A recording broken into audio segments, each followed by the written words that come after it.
Today, we're diving into a police report out of the Maldives that's really making some noise. See, they've just rolled out a brand new anti-gang law. And believe me, the early results are already getting people talking. So let's break it down. Right off the bat, here's the headline that grabbed everyone's attention. The Maldives Police Service is claiming a significant reduction in gang-related crime. Now, that's a huge claim to make after just a few months. So you have to ask, what's really happening here? And that's the big question, isn't it?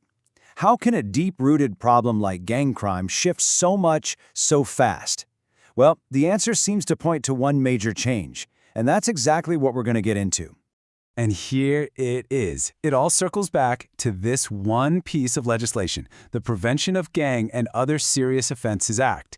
You can basically think of it as a whole new toolkit for law enforcement, and they are not wasting any time putting it to use.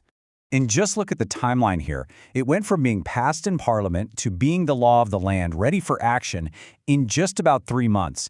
I mean, that is a lightning-fast rollout, and it meant the police could get to work almost right away. So what's actually in this new toolkit? Well, it's pretty powerful stuff. We're talking about new abilities for enhanced surveillance, the power to actually confiscate assets tied to gang activity, much tougher sentencing, and this is key, a real focus on preventing young people from getting pulled in.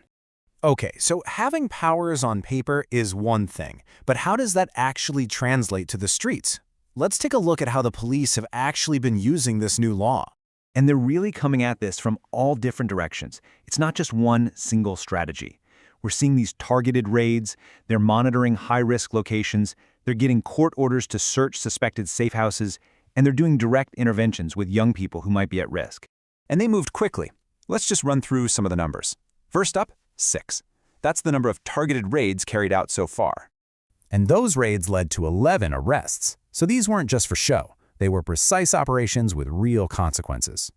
And all of this activity has been spread across 7 separate cases, which tells you they're not just zeroing in on one crew, they're trying to tackle the broader problem. So you've got the raids, you've got the arrests, but what's the actual impact been? Is this all making a difference? This is where we start to see some truly historic firsts. Okay, so to really get what happens next, you have to understand this term gang classification.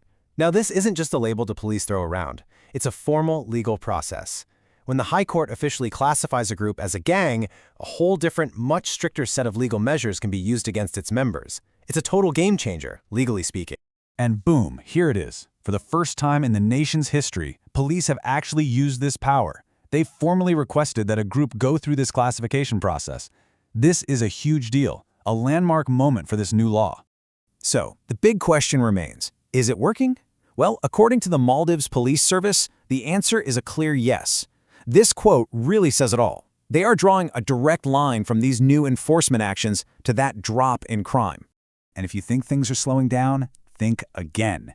This all started as a really intense effort in the capital, Male, but now it's growing.